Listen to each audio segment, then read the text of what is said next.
కార్యక్రమానికి ప్రధాన వక్తగా విచ్చేసిన వారు మాననీయ అన్నదానం సీతా గాయత్రి గారు. వీరు రాష్ట్ర సేవికా సమితి అఖిల భారతీయ ప్రముఖ కార్యవాహిగా బాధ్యత నిర్వహిస్తున్నారు, అనగా ఆల్ ఇండియా జనరల్ సెక్రటరీ. వీరు ఒక ప్రచారిక అంటే జీవితంలో వ్యక్తిగతమైన ఆకాంక్షలను ఏమీ లేకుండా సమాజం కోసం తమ సంపూర్ణ జీవితాన్ని సమర్పించే వ్యక్తులు. వీరు చదువులో మంచి స్థాయిలో ఉంటూ కూడా వ్యక్తిగత లాభం, వ్యక్తిగత ఉన్నతిని ఆశించకుండా సమాజం కోసం తమ జీవితాన్ని ఇచ్చారు. వీరు బాల్యం నుంచి రాష్ట్ర సేవికా సమితిలో వివిధ స్థాయిల్లో అనేక బాధ్యతలు నిర్వహించారు. వారి బాధ్యత భాగంగా దేశంలో అన్ని ప్రాంతాలకి చాలాసార్లు పర్యటన చేశారు.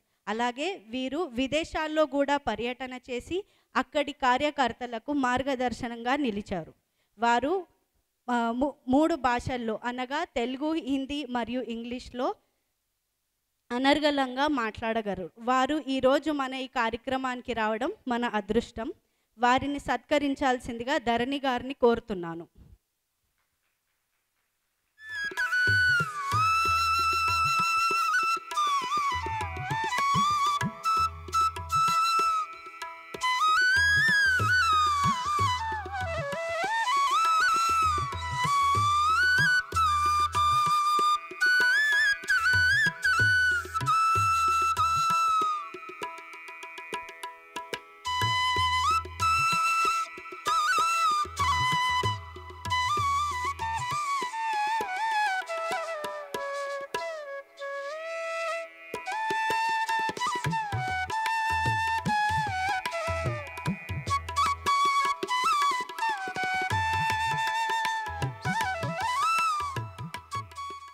కుకట్పల్లి భాగ్ మహిళా సమన్వయ ఉద్ఘాటన కార్యక్రమంలో వేదికను అలంకరించిన శ్రీమతి డాక్టర్ సునీత గారు, స్వాతి జైపాల్ రెడ్డి గారు, సమ్మేళన సంయోజిక సులోచన గారు, సహ సంయోజిక వరలక్ష్మి గారు,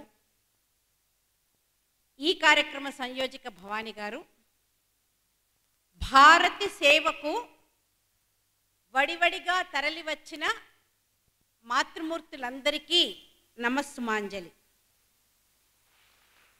ఈరోజు హైదరాబాద్ నగరంలో ప్రతి కళ్యాణ మంటపంలోనూ పెళ్లి జరుగుతోంది. ఆదివారం రోజున చాలా పనులు 6 రోజులుగా మనం ఎదురు చూస్తూ ఉంటాం. ఆ పనులన్నీ విడిచిపెట్టి వినడం కోసం కాదు, చేయడం కోసం ఇక్కడికి మాతృమూర్తులు వచ్చారు. ఎందుకంటే ఇవాళ వినాలంటే ఇంట్లో టీవీ ఆన్ చేస్తే చాలా మంచి విషయాలు వినడానికి దొరుకుతాయి. యూట్యూబ్ ఛానల్ ఆన్ చేస్తే చాలా మంచి విషయాలు దొరుకుతాయి. ఇంట్లోనే కూర్చొని వినొచ్చుగా, ఇక్కడ దాకా ఎందుకు రావాలి? ఇంట్లోనే కూర్చుంటే వింటాం. చెయ్యాలంటే చేసే వాళ్ళని చూడాలి, చూడాలంటే 10 మందిలోకి రావాలి. ఈ విజ్ఞత కలిగి కార్యక్రమం కోసం విచ్చేశారు కాబట్టి మీ అందరికీ మరొక్కసారి నమస్సుమాంజలి.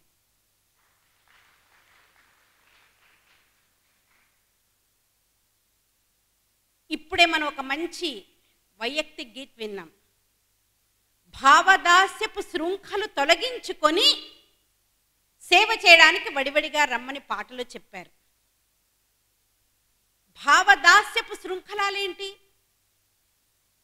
భారతదేశానికి స్వతంత్రం వచ్చి 75 సంవత్సరాలు పూర్తయిపోయినాయి. అమృత కాలంలో ఉన్నామని మనం పదే పదే మన గురించి మనం చెప్పుకుంటున్నాం. మరి అమృత కాలంలో, అమృత ఘడియల్లో ఉన్న మనం ఇంకా భావదాస్యపు శృంఖలాల్లో ఉన్నామా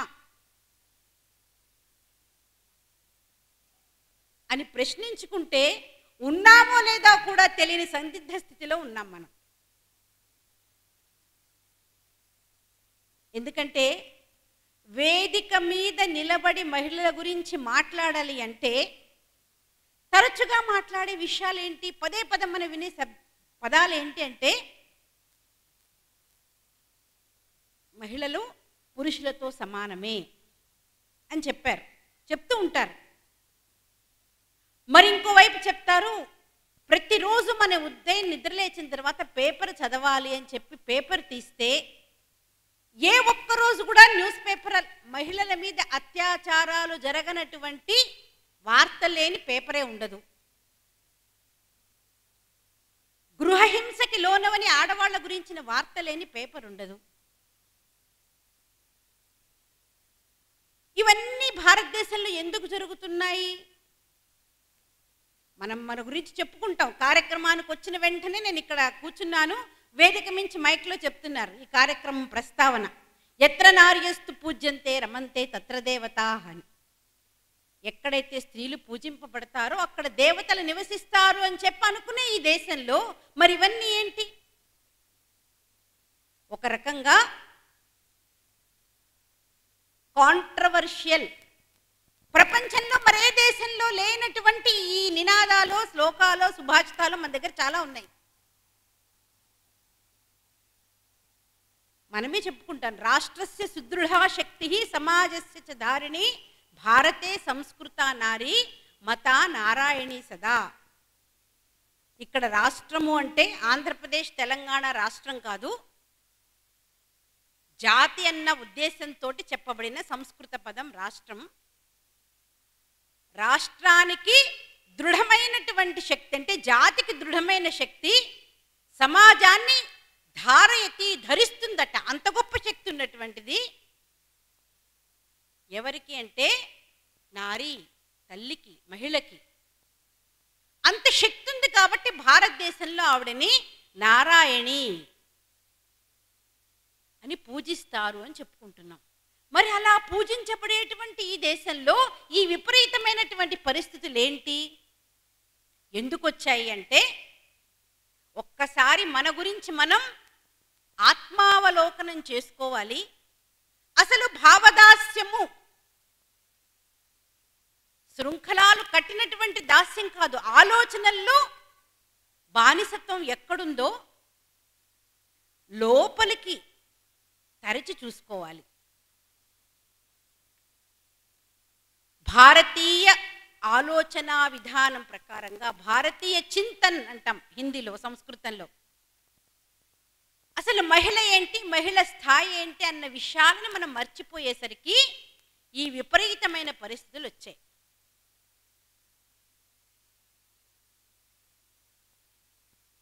పది రోజుల పాటు ఇల్లు వదిలిపెట్టి ఊరికి వెళ్ళామనుకోండి, మీలో ఇక్కడ కూర్చున్నటువంటి చాలామంది మాతృమూర్తులకు అనుభవం.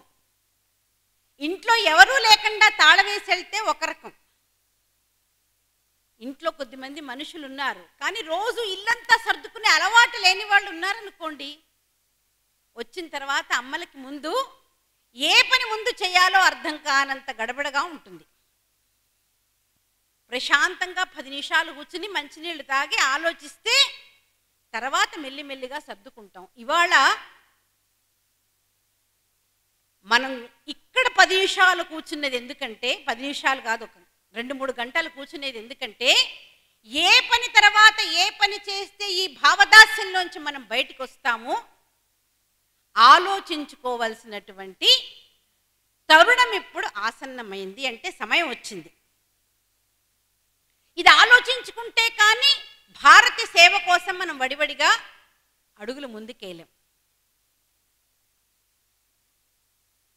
ఎక్కడి నుంచి మొదలు పెడదాం ఆలోచించుకోవడం?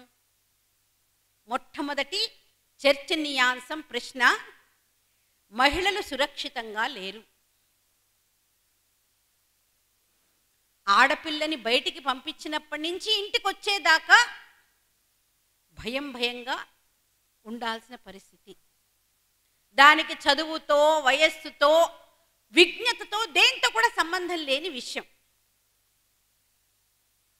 దురదృష్టమైన సంఘటనలు కొన్ని, ఒక నిర్భయ సంఘటన ఢిల్లీలో ఎలా జరిగిందో మన హైదరాబాద్ నగల శివార్లలో కూడా 4 సంవత్సరాల క్రితం వెటర్నరీ డాక్టర్ ఒక అమ్మాయికి అలాంటి సంఘటనే జరిగింది. దేశమంతా వ్యతిరేక ప్రదర్శనలు చేశారు దానికోసం.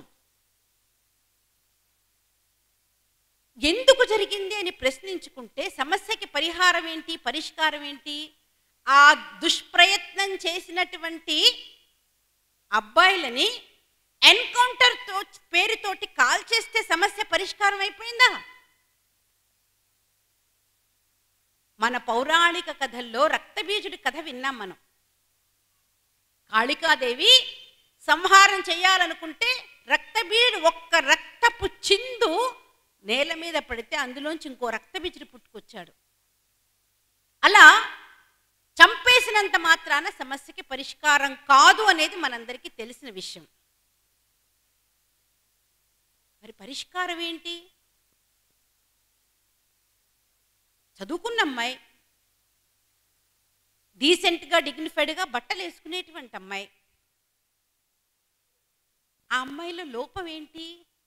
ఆ తర్వాత జరిగినటువంటి కొన్ని ప్రసంగాలు, కొన్ని ఇన్సిడెంట్స్ని నేను ఫాలో అయితే నాకు అర్థమైన విషయం, ఆ పాప వెటర్నరీ కాలేజ్లో చేరిన తర్వాత కూడా ప్రతిరోజు వాళ్ళ అమ్మగారు కాలేజీ దాకా వచ్చి క్లాస్ రూమ్ దాకా దింపించి వెళ్ళేవారట.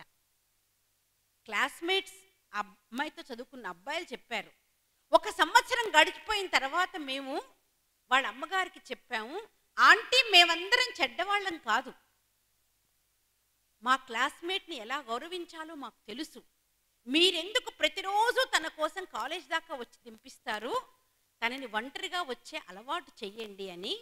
ఆంటీ ఎప్పుడూ మేము చెప్పిన విషయాలు పట్టించుకోలేదు. దుర్బలమైన మనస్సు ఆ అమ్మాయికి నిస్సహాయ స్థితిలో వివేకాన్ని కోల్పోయింది కాబట్టి ఇంత దారుణమైన దుర్ఘటన జరిగింది అని మనకు అర్థమవుతుంది ఆ సంఘటన తర్వాత. కాబట్టి మహిళల రక్షణ దేంట్లో ఉంది అని మనం ప్రశ్నించుకుంటే, మరి అప్పటికే నిర్భయ చట్టం పేరుతోటి ఆడపిల్లలపైన అత్యాచారం జరిగితే కఠినంగా శిక్షించాలని ప్రభుత్వం చట్టాన్ని అయితే అమలు చేస్తోంది. అంటే చట్టం రాజ్యాంగంలో ఉంటుంది, చట్టసభల్లో ఉంటుంది, కోర్టులో ఉంటుంది తప్పితే రక్షించడానికి మన వెనకాల ఉండదు అనేది మనకు అర్థమైన విషయం. మరి మరో రక్షణకి కారణం అసభ్యకరమైనటువంటి ఆడపిల్లల ప్రవర్తన. అంటే అందరూ అసభ్యంగా ఏం ప్రవర్తించరు, అయినా కూడా అత్యాచారాలు ఎందుకు జరుగుతున్నాయి? మహిళల రక్షణ అనేది 2 విషయాల మీద ఆధారపడి ఉంటుంది అనేది భారతీయ చింతన ఆలోచన చెప్తుంది. మొదటిది, స్త్రీలో ఉండవలసినటువంటి ఆత్మబలం. ఈ ఆత్మబలం ఉన్నటువంటి చోట రక్షించడానికి పక్కనెవరూ లేకపోయినా పర్వాలేదు అనేది అలనాటి సీతమ్మ వారు నిరూపించింది. సీతాదేవి మీద కోరికతోటి రావణాసురుడు లంకకెత్తుకు వెళ్ళాడు. ఈ కథని మనం అనేక కోణాల్లో వింటాం. దురదృష్టం ఏంటంటే మనం చూసే సీరియల్స్లో కానీ సినిమాల్లో కానీ చూపించని ఇంకొక కోణం ఉంది. అసలు రావణాసురుడు సీతాదేవిని ఎత్తుకెళ్ళిన తర్వాత 11 నెలల పాటు లంకలో ఉంచాడే, అంత కోరికున్నవాడు అనుభవించాడా సీతాదేవిని? అనుభవించలేకపోయాడు. ఎందుకోసం? పోనీ ఆవిడని రక్షించడానికి ఆ సమయంలో 11 నెలల పాటు రక్షించవలసినటువంటి తండ్రి జనకుడు కానీ భర్త శ్రీరాముడు కానీ పక్కనున్నారా అంటే లేరు. చుట్టూ రాక్షసుల మధ్యలో సీతాదేవి 11 నెలల పాటు అశోకవనంలో తనని తాను రక్షించుకుంటూ ఎలా ఉండగలిగింది అనేది ఈనాటి మాతృమూర్తులు కానీ యువత కానీ లోతుగా సూక్ష్మంగా ఆలోచించట్లేదు అని అనిపిస్తుంది. రావణాసురుడికి రావణ బ్రహ్మ అని పేరుంది. బ్రహ్మజ్ఞాని. ఆయనకి తెలిసిన విషయం ఏంటి? సీతాదేవికి ఇష్టం లేకుండా ఆవిడని స్పర్శించినా సరే తాను భస్మమైపోతాడు. కాబట్టి ఎత్తుకు వెళ్ళేటప్పుడు కూడా కింద ఉన్నటువంటి మట్టితో సహా, భూమి నుంచి పెకిలించి ఆ మట్టితో సహా తీసుకెళ్ళాడు. ముట్టుకోలే ఎక్కడ. ప్రతిరోజు ప్రయత్నం చేసేవాడు. నీ రాముడు ఎందుకు పనికి రానివాడు, నువ్వు నన్ను వివాహం చేసుకుంటే సకల సౌఖ్యాలు ఎలా అనుభవించగలుగుతావు అని. ఎంత కన్విన్స్ చేసినా సీతాదేవి ఎలాంటి ప్రలోభానికి లోనవ్వకుండా, నా రాముడు నాకు దేవుడు, నీకు అష్టైశ్వర్యాలు ఉన్నప్పటికీ నువ్వు నాకు గడ్డిపోచతో సమానము అని పక్కన పెట్టగలిగేటువంటి ఆత్మబలం ఉందే, అది ఈరోజు మహిళల్లో కరువైంది. మహిళలు రక్షణతోటి ఉండాలి అంటే బాల్యంలోనే శివధనస్సునెత్తినటువంటి సీతాదేవిలాగా తయారవ్వాలి, తయారు చెయ్యాలి. మహాత్మా గాంధీ గారు ఒక సభలో ఒక యువత అడిగిందట, రాష్ట్ర సేవికా సమితి ఆద్య ప్రముఖ సంచాలిక సంస్థాపిక వందనే మోసేజీ కూడా ఆ సభలో కూర్చున్నారు. భారతదేశంలో మహిళలందు ఆదర్శంగా తీసుకోవాలంటే ఎవరిని తీసుకోవాలి? వెంటనే గాంధీ గారు చెప్పిన విషయం సీతాదేవి. ఈ దేశంలో సీత తయారైతే రాముడు తనంతట తానే తయారవుతాడు. చాలా సూక్ష్మంగా గాంధీ గారు చెప్పినటువంటి ఈ విషయాన్ని భావదాస్యపు పోకడలలో మలసలాడుతున్న మనం ఇవాళ మరిచిపోయాం. కాబట్టి ఆడపిల్లకి సీత అని పేరు పెడితేనే కష్టాలు పడుతుందని చెప్పి పేరు పెట్టుకోవడం కూడా మానేశాం. నాకు తెలిసి ఇక్కడ కూర్చున్న వాళ్ళలో సీత అన్న పేరున్న వాళ్ళు ఎవరు ఉండరు. వేరే వేరే చాలా చాలా పేర్లు పెట్టుకుంటారు. కానీ ఎందుకు? భయం. సీతాదేవిని మనం సినిమాల్లో సీరియల్స్లో ఏడుస్తూనే చూసాం కాబట్టి నా కూతురు కష్టపడకూడదు అంటే సీత అని పేరు పెట్టకూడదు. బాల్యంలోనే శివధనుస్సునెత్తింది. ఎత్తేంతటి స్థాయి ఉన్నవాడిని స్వయంవరంలో వివాహం చేసుకుంది. రావణాసురుడు ఎత్తుకెళ్ళిపోయినా రావణాసురుడికి లొంగకుండా తన భర్త వచ్చే వరకు నిరీక్షించింది. అలాంటి సౌశీల్యవతి ఈ దేశపు మహిళలకి ఆదర్శము. అలాంటి ఆత్మబలం ఇవాళ మహిళల్లో కరువైంది. కాబట్టి మనం రక్షణ కోల్పోతున్నాం. రెండో విషయం, మరి ఆడపిల్లలే సరిగ్గా ఉంటే సరిపోతుందా? కాదు. మహిళల రక్షణకి రెండో శక్తి పురుషులు మహిళని చూసేటువంటి దృష్టి. మ్యాథమెటిక్స్లో థీరమ్స్, ఈక్వేషన్స్ హెన్స్ ప్రూవ్డ్ అని రాస్తూ ఉంటాం. ఇక్కడ మ్యాథమెటిక్స్ చదువుకున్న వాళ్ళందరికీ తెలుసు. చాలా స్పష్టంగా సమస్యకి రెండో పరిష్కారం మాతృవత్ పరదారేషు అని భారతీయ సంస్కృతి చెప్తుంది. అంటే పరస్త్రీని తల్లిలాగా చూసేటువంటి దృష్టి పురుషులకి ఉంటే స్త్రీ రక్షించబడుతుంది. తల్లిలాగా భార్య కూడా భోజ్యేషమాత ఉండాలని చెప్పారు భార్య యొక్క లక్షణాల్లో. మరి ఈ దృష్టిని ఎవరివ్వాలి? ఈ దేశంలో ఎందరో మాతృమూర్తులు తమ కొడుకులకు అలా ఇచ్చారు కాబట్టే భారతదేశంలో మహిళలు రక్షించబడ్డారు, రక్షించబడుతున్నారు. నేను భూతకాలం చెప్పట్లేదు. జిజామాత ఇవాళ మా అందరికీ ఆవిడ 350వ పుణ్య సంస్మరణ సందర్భంగా శివాజీ జిజామాత తల్లి దగ్గర మహాభారతం రామాయణం చదువుకుంటున్నటువంటి చిత్రం ఇచ్చారు. ఆవిడ నేర్పించింది తన కొడుక్కి. కాబట్టి ఒక ముస్లిం రాజు నవాబు కోటని వశం చేసుకున్నాక ఆయన సర్దారులు అందమైన వాళ్ళ కోడలిని ఈయనకి బహుమానంగా తీసుకొచ్చారు శివాజీకి. ఎందుకంటే అప్పుడు ముస్లిం రాజులు కోట గెలిస్తే హిందూ నవవధువులను అలాగా ఎత్తుకెళ్ళిపోయేవాళ్ళు కాబట్టి. Same following. కోప్పడి తన సర్దారులని తీసుకువచ్చినటువంటి ఆ అందమైన యువతికి సాష్టాంగ దండవత్ ప్రణామం చేసి శివాజీ చెప్తాడు, నా తల్లి నీలాగా అందంగా ఉంటే నేను కూడా ఎంత అందంగా ఉండేవాడినో, నా సర్దార్లు చేసినటువంటి పనికి నన్ను క్షమించు తల్లి అని సకల రాజలాంఛనాలతోటి ఆమెను తిరిగి పంపించేటువంటి సంస్కారవంతులైన పురుషులు పుట్టిన దేశం ఇది. వాళ్ళు దేశంలో ఇవాళకి మహిళల్ని రక్షిస్తున్నారు. నేను స్వయంగా చెప్తున్నా, సునీత డాక్టర్ గారు ఆవిడ అనుభవాలు చెప్పారు. 23 సంవత్సరాల వయసులో రాష్ట్ర సేవికా సమితి పూర్తి సమయ కార్యకర్తగా ఇంటి నుంచి బయటికి వచ్చి కొత్త ఊర్లో కొత్త ఇంట్లో సంఘటనా కార్యం పెంచడం కోసం ఎన్నో ఊర్లకి నేను వెళ్ళాను. ఒంటరిగానే ప్రయాణం చేశా. చిన్న వయసు. హైదరాబాద్ నుంచి హిందూపురం వెళ్ళాలి అంటే 4 గంటలకే బెంగళూరు ఎక్స్ప్రెస్ దిగాలి. ప్రతి నెల వెళ్ళేదాన్ని. 4 గంటలకి హిందూపూర్ రైల్వే స్టేషన్ నుంచి నేను వెళ్ళవలసిన ఇంటికి ఆటోలో వెళ్ళినప్పుడు నేనెప్పుడూ భయంతో వెళ్ళలా. ఏ ఆటో డ్రైవర్ అయినా సరే అక్క ఎక్కడికి వెళ్ళాలి మొదటి పిలుపిది రాయలసీమలో. కడప నుంచి మొదలైతే ఈ సంస్కారం ఈ రోజుకి ఉంది. వర్తమానం, భవిష్యత్తు, భూతకాలం నేను చెప్పట్లేదు. నేను దిగవలసిన ఇంటికి వెళ్ళిన తర్వాత ఆ ఇంటి ఇల్లాలు తలుపు తీశాక నేను సురక్షితంగా ఇంట్లోకి వెళ్ళాక ఆటో డ్రైవర్లు వెళ్ళారు. ఇవాళ 50 సంవత్సరాల వయసు దాటిన తర్వాత నేను నిర్భయంగా వెళ్తున్నాను కాదు. 23 సంవత్సరాల వయసులో ఇదే తెలంగాణ రాయలసీమ గడ్డలో నేను ఒంటరిగా ప్రయాణం చేసిన అనుభవంతో చెప్తున్నాను. అలాంటి మాతృమూర్తులు భారతదేశంలో ఉన్నంత వరకు, మాతృవత్ పరదారేషు సంస్కారాన్ని నేర్పినంత వరకు 90% మంచివాళ్లే ఉన్నారు. 10 మంది చెడ్డవాళ్ళు ఈ మంచినీళ్లతో కలిసిన మట్టిగా ఉండేసరికి మట్టి నీళ్లు కనిపిస్తున్నాయి. మన పని పటిక వేసి మట్టిని అడుగుకి పంపించి మంచినీళ్ళని పైకి తీసుకురావడం. ఇందాక ప్రస్తావనలో చెప్పారు, చాలా మంచి సజ్జన శక్తి ఉంది సమాజంలో. దాన్ని బయటికి తీసుకురావాలంటే మనకే కన్ఫ్యూజన్. అసలు సమస్య తెలీదు, సమస్య గురించి చాలా ఎక్కువ మాట్లాడతాం, పరిష్కారం మనం ఎవరం ఆలోచించం.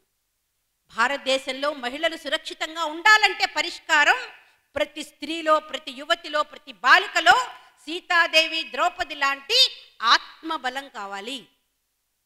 అవసరమైతే రక్షించుకోవాల్సి వచ్చినప్పుడు, గత్యంతరం లేని పరిస్థితి వస్తే రాణి పద్మినిలాగా జౌహార్ సతీ సహగమనాన్ని నేను సమర్థించడం లేదు. అవసరమైతే శీలం కంటే గొప్పదేం లేదు కాబట్టి మరణించాలి.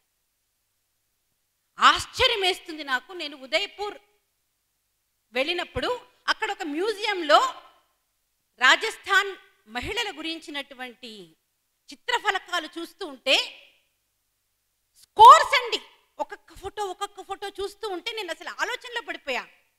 ఇందాక నేను చెప్పాను, ఇవాళ చాలా పెళ్లి ముహూర్తాలు ఉన్నాయి, కార్యక్రమానికి 1 గంట అయినా రండి, 2 గంటలు 3 గంటలు రాలేకపోతే అని మీలో చాలామంది పిలిచి ఉండొచ్చు. అమ్మో గంట సేపు రావాలంటే అని రాని వాళ్ళే ఎక్కువ మంది. ఒకవేళ మనం కార్యక్రమానికి కాకుండా నేను చచ్చిపోవడానికి వెళ్తున్నాను నాతో రండి అంటే అసలు ఎవరు వస్తారు మనతో పాటు? కడుపున పుట్టిన పిల్లల్లారు, కట్టుకున్న భర్త రాడు, ఎవరూ రారు. అసలు మరి ఆ మాతృమూర్తుల గొప్పతనం ఏంటి? ఒక రాణి పద్మిని నుంచి మొదలు పెడితే ఆ మ్యూజియంలో కనిపిస్తాయి ఎవరి వెనకాల ఎంతమంది జోహార్లు చేశారు. 16,000, 18,000, 32,000, 26,000 ఇలా చాలా మంది మాతృమూర్తులతో కలిసి సహగమనం చేసినటువంటి ఈ దేశపు స్త్రీమూర్తులకి నాయకత్వం వహించినటువంటి ఆ తల్లుల శక్తి ఎంత గొప్పది. పేరంటానికి కాదు, పెళ్లికి కాదు, వెళ్ళింది ఎక్కడికి? శీలాన్ని రక్షించుకోవడానికి, చచ్చిపోవడానికి ఎడుతుంటే కూడా 1000 మందిని తీసుకెళ్ళినటువంటి నాయకులని అందించిన నా భరతమాతకి ఎన్నిసార్లు తలవంచి నమస్కరిస్తే వాళ్ళకి నా శ్రద్ధాంజలి అందుతుంది. రాణి లక్ష్మీబాయి 23 సంవత్సరాల వయస్సు, హాస్టల్ నుంచి MBAనో MSCనో చదువుతూ పిల్ల ఇంటికి వస్తే, నువ్వే రోజు తింటావు నాన్న, నీకు నేను ఇవాళ ముద్దలు పెడతానని చెప్పి అమ్మ మురిపెంగా ముద్దలు తినిపించే వయసు 23 ఏళ్ల ఆడపిల్లకి ఇవాళ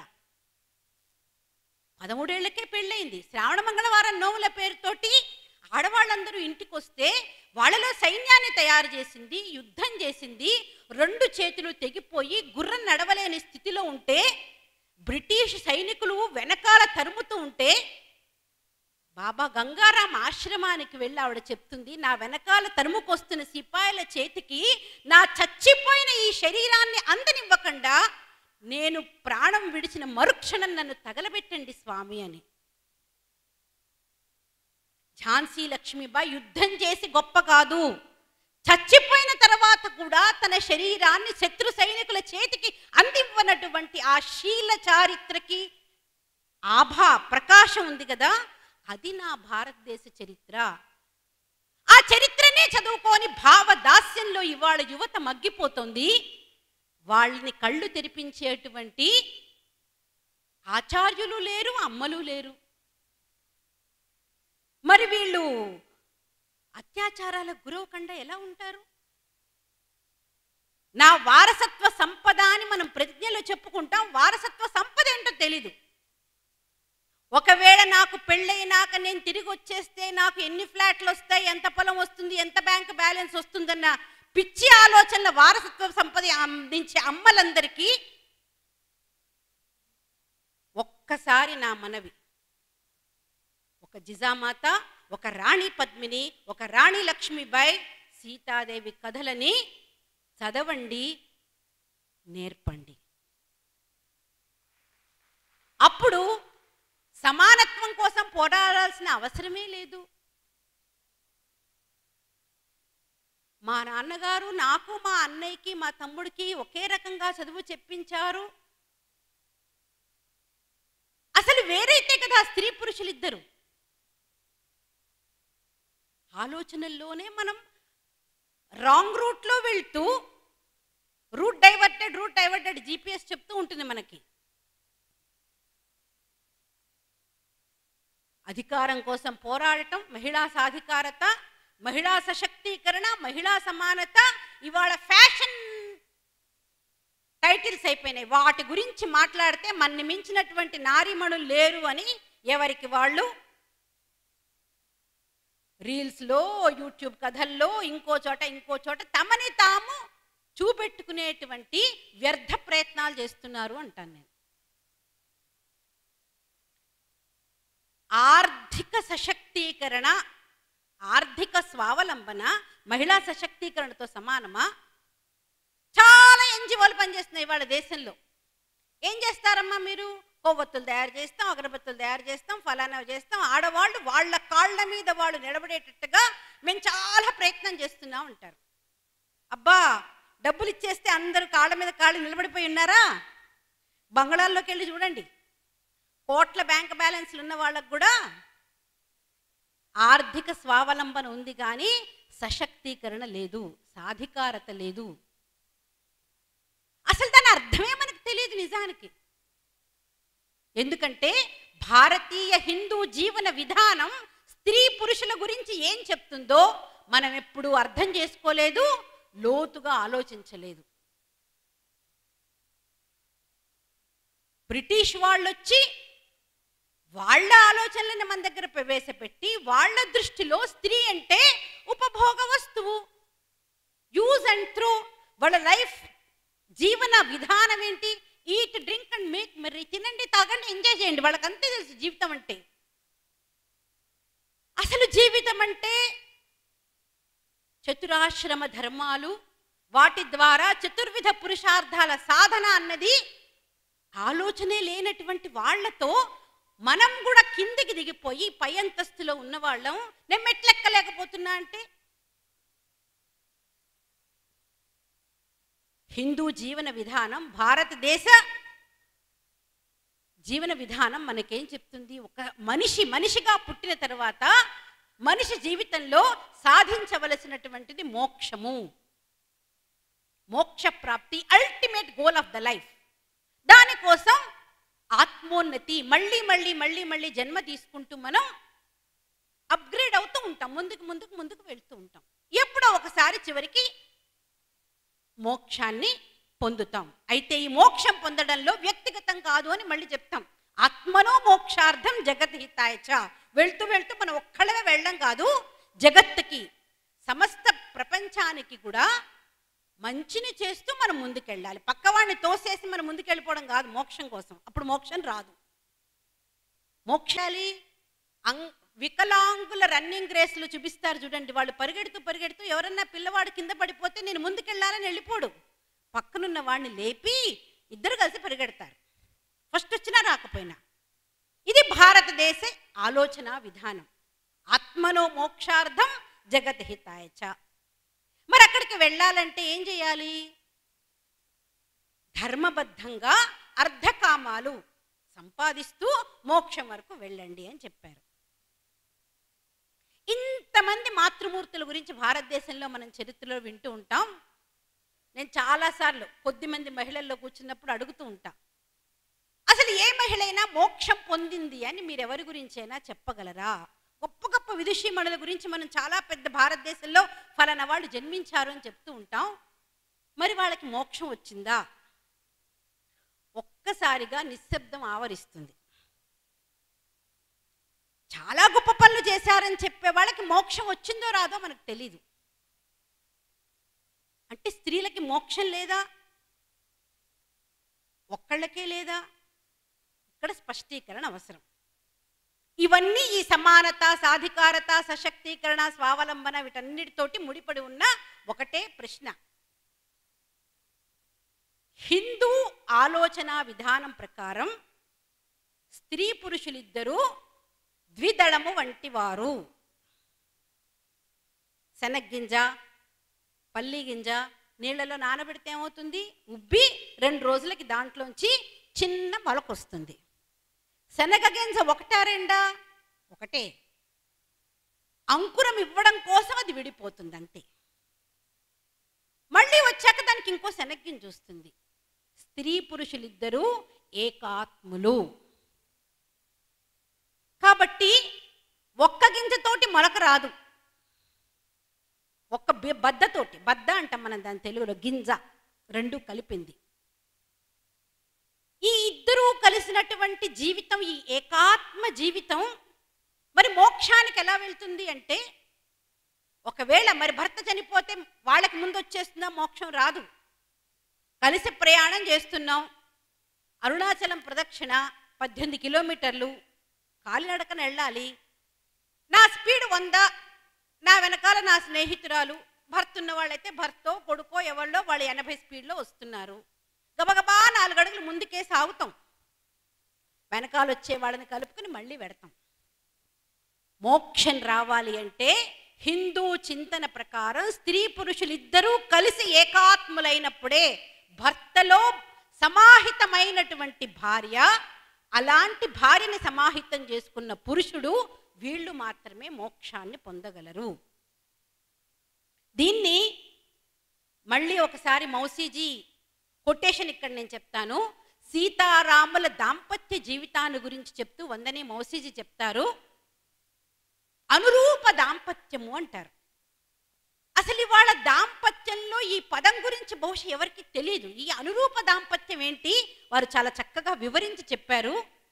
పాలల్లో చక్కెరని కలిపిన తరువాత చక్కెరకి అస్తిత్వం ఉండదు. అలా అని చక్కెర లేదా అంటే పాలు తాగితే చక్కెర వేశారో లేదో తెలుస్తుంది. ఫిజికల్ అపియరెన్స్ లేకుండా, భౌతికంగా కనిపించకుండా పాలల్లో రంగరించుకుని పోవడం, మిళితమైపోవడం, కలిసిపోవటం. పాలు గొప్పదా చక్కెర గొప్పదా అంటే అది ప్రశ్నే కాదు. స్త్రీ పురుషులిద్దరూ కలిసి దాంపత్య జీవితం ప్రారంభం చేసిన తర్వాత చక్కెర కలిపిన పాల వలె అనురూప దాంపత్యంలో ఉండి ధర్మ మార్గంలో అర్ధకామాలని పొందుతూ మోక్షం వరకు చేరుకోవాలి. ఇది హిందూ చింతన. అసలు పెళ్లి చేసేటప్పుడు ఈ విషయాన్ని గురించి ఎవరు చెప్పరు. దురదృష్టం ఇవాళ ప్యాకేజ్తో మొదలు పెళ్లి సంబంధం చూడటం, 2 అందం, ఆ తర్వాత మిగతా విషయాలు. పాలలో నీళ్లు పోస్తే ఏమవుతుంది? రుచి మారుతుంది. చక్కెర ఎక్కువ వేస్తే ఏమవుతుంది? తాగలేము. ఈ పాళ్ళల్లో ఎవరికి కావలసింది వాళ్ళు వెతుక్కుని తెచ్చుకుంటారు. 7 జన్మల పాటు తపస్సు చేసి అరుంధతి వశిష్ఠుడిని, అలాంటి గొప్ప ఋషిని భర్తగా పొంది ఆకాశంలో తార అయింది. అలాంటి దాంపత్యం గడపాలి. తపస్సు చేయడం వల్ల నీ భర్త నీకు లభించాడు, అతనితోటి కలిసి అనురూప దాంపత్యంతో మోక్ష మార్గానికి వెళ్ళు అని చెప్పే వివాహ వ్యవస్థని ఇవాళ ఈవెంట్గా మార్చేశారు. ఫోటోగ్రాఫర్లు డిసైడ్ చేస్తారు, మేము ఇక్కడ కూర్చున్నా అంతే, నేను ఫోటో తీయించుకోవడానికి వచ్చానా, ఆలోచనల్ని అందించడానికి వచ్చానా? నాకు స్పష్టత ఉంది కాబట్టి నేను ఫోజులు ఇవ్వను, నేను విషయాలే చెప్తా. ఇది అర్థం కాని వాళ్ళు ఏం చేస్తారు? వేదిక మీదకి వచ్చి నాతో కలిసి మళ్ళీ ఇంకో ఫోటోలు, మళ్ళీ వీటిని స్టేటస్ల్లో పెట్టుకోవడం, ఫలానా వారితోటి కలిసి ఫోటోల్లో దిగాం, ఇలా ఈవెంట్గా మార్చేసి ఆలోచనల నుంచి పక్కదారిన వెళ్ళిపోతున్నటువంటి యువతని రీరూటింగ్ చేసి సరియైన దారిలోకి తీసుకురావలసినటువంటి బాధ్యత కలిగిన వాళ్ళం మనమందరం. కాబట్టి సమానత్వము, మహిళల సశక్తీకరణ, మహిళల సాధికారత లాంటి పాశ్చాత్య పదజాలాన్ని అప్పు తెచ్చుకుని అంటే ఏంటో తెలియకుండా కన్ఫ్యూజ్ అయిపోయి జీవితాన్ని సరియైన మార్గంలో వెళ్ళనివ్వలేనటువంటి యువతకి భారతీయ చింతన, హిందూ చింతనని అర్థం చేయించాల్సిన అవసరం మనందరికీ ఉంది. ఈ రోజుకి దాన్ని ఆచరిస్తున్నటువంటి వాళ్ళు ఉన్నారు. ఎందుకంటే హిందుత్వం అనేది 3 పీల మీద ఆధారపడింది. ఇవాళ ప్రొటెక్ట్ హిందుత్వ, రక్షించండి హిందుత్వాన్ని, భారత్ మాతాకి జై అని నినాదాలు ఇచ్చి మాత్రమే కాదు, భావదాస్యపు శృంగాలు తొలగించుకోమని చెప్పిన తర్వాత భారత్ మాతకి జయం అదంతటిదే కలుగుతుంది. నువ్వు నినాదాలు ఇస్తే కలుగుతుందా? కాబట్టి నినాదాలు ఇవ్వడమే పనిగా పెట్టుకున్న వాళ్ళందరికీ నా హెచ్చరిక, ఎప్పుడు నినాదాలు పనికిరావు. ప్రొటెక్ట్ హిందుత్వ, ప్రాక్టీస్ హిందుత్వ మన జీవితంలో మనం ఆచరించి చూపిస్తేనే కదా వేరే వాళ్ళకి చెప్పేది. నా దేశంలో నేనెంత సురక్షితంగా ఉన్నానో నేను వేదిక మీద చెప్పగలిగేందుకు నేను అసురక్షితమైన సమయంలో వెళ్ళి సురక్షితంగా తిరిగి వచ్చాను. కాబట్టి నేను చెప్పగలుగుతున్నా, నాలో ఉన్న ఆత్మబలం, నా పేరులో ఉన్న ఆత్మబలం, నేను ఒక సంఘటన ద్వారా పొందినటువంటి ప్రశిక్షణ నన్ను తీర్చిదిద్దింది, ధైర్యవంతురాల్ని చేసింది. ఈ 2 మాత్రమే కాదు, ప్రమోట్ హిందుత్వ వచ్చే తరానికి అందించకపోతే మనకంటే తప్పు చేసిన వాళ్ళు మరెవరూ ఉండరు. ఈ ప్రమోట్ చెయ్యాలి అంటే వాళ్ళదైన శైలిలో, వాళ్ళదైన భాషలో మనం వీటి గురించి చెప్పాలి. ఇవాళకి గ్రామీణ క్షేత్రంలో భారతీయ మహిళలు ఈ పనిని ఎలా చేస్తున్నారని ఒక చిన్న ఉదాహరణ చెప్పి నేను ముగిస్తాను. 7-8 సంవత్సరాల క్రితం నేను నాగ్పూర్లో ఉంటాను, సేవికా సమితి కేంద్ర కార్యాలయంలో. ఆ చుట్టుపక్కల విదర్భ ప్రాంతంలో విపరీతమైన కరువు వల్ల రైతులు ఆత్మహత్యలు చేసుకున్నారు. వాళ్ళకి సహాయం చేయడం కోసం సేవికా సమితి కార్యకర్తలం గ్రామాలకు వెళ్ళి అక్కడ మహిళలతో మాట్లాడాం. మీ కుటుంబం గడవాలంటే మీకు ఒక కుట్టు మిషన్ ఇస్తాము, మీరు దాంతో కుట్టుకుని మీ కుటుంబాన్ని పోషించండి అంటే ఆ తల్లి చెప్పినటువంటి ఒక గొప్ప వాక్యం, పరిస్థితుల ఒత్తిడిలకి తట్టుకోలేక నా భర్త పిరికివాడై ఆత్మహత్య చేసుకున్నప్పటికీ ఆయనని కన్న తల్లిదండ్రులంటే నా అత్తమామలు, ఆయన ద్వారా నాకు కలిగిన సంతానము, వీళ్ళ బాధ్యత నాకుంది. నేను పిరికితనంగా ఎలాంటి అఘాయిత్యం చేసుకోను. భారతీయ మహిళ అధికారం కోసం పోరాడదు, కర్తవ్యాన్ని ప్రతినిత్యం స్మరిస్తూ ఉంటుంది. దీని తర్వాత ఆవిడ చెప్పిన ఇంకొక విషయం, మీరు దయతలిచి నాకు ఒక కుట్టు మిషన్ ఇచ్చారు, నేను సంవత్సరం పాటు కష్టపడి నా కుటుంబాన్ని పోషించుకుంటూ మరొక కుట్టు మిషన్ కొనుక్కునే ప్రయత్నం చేస్తాను. నాలాంటి మరో అభాగ్యురాలికి వచ్చే సంవత్సరం మీరు ఈ కుట్టు మిషన్ ఇవ్వచ్చు. అప్పటి వరకు నాకు మీరు చేసిన సహాయానికి నేను కృతజ్ఞురాలినై ఉంటాను. పెద్దగా చదువుకొని గ్రామీణ క్షేత్రంలో ఉన్నటువంటి ఒక మాతృమూర్తి హృదయం చుట్టుపక్కల పరిస్థితులన్నీ ఆవిడని ఎంత కఠినంగా ఉన్నాయంటే వాటిలోంచి బయటికి రావడమే కష్టం. కానీ ఆ తల్లి అధికారం కోసం పోరాటల్లా తన కర్తవ్యాన్ని గుర్తు చేసుకుంటూ వృద్ధులైన అత్తమామలని, సంతానాన్ని పోషించవలసిన బాధ్యతని స్వీకరించింది. అనాది కాలంగా భారతదేశంలో అధికారం కోసం పోరాటం లేదు, కర్తవ్యాన్ని గురించినటువంటి బాధ్యత ఉంది. ఆ బాధ్యతే మాతృశక్తికి శ్రీరామరక్ష. ఇవాళ మనం ఆ బాధ్యతల్ని విస్మరించే విధంగా ప్రమోటింగ్, రాబోయే తరాలని భ్రమల్లోకి తీసుకెళ్తున్నాం. చదువుకున్న ఇంగ్లీష్ చదువులు, చదివిన ఇంగ్లీష్ నవల్స్, వాటిల్లో నైతిక విలువల గురించి ఏమీ ఉండదు. ఇంట్లో కొద్దో గొప్పగా పాటిస్తున్నటువంటి ఈ హిందుత్వ ఆచరణ ఆలోచనలు రెండిటి మధ్య సంభ్రమితమవుతున్నటువంటి యువతని రక్షించుకోవాల్సినటువంటి బాధ్యత మనందరి మీద ఉంది. ఈ కార్యక్రమానికి విచ్చేసిన మాతృమూర్తులందరూ ఆ బాధ్యతని గుర్తించి భావదాస్యపు శృంఖలాలని తొలగించడానికి వడివడిగా ముందుకు అడుగులేస్తారని ఆశిస్తూ నాకు ఈ అవకాశం ఇచ్చినందుకు కృతజ్ఞతలు తెలియజేస్తూ ముగిస్తున్నాను.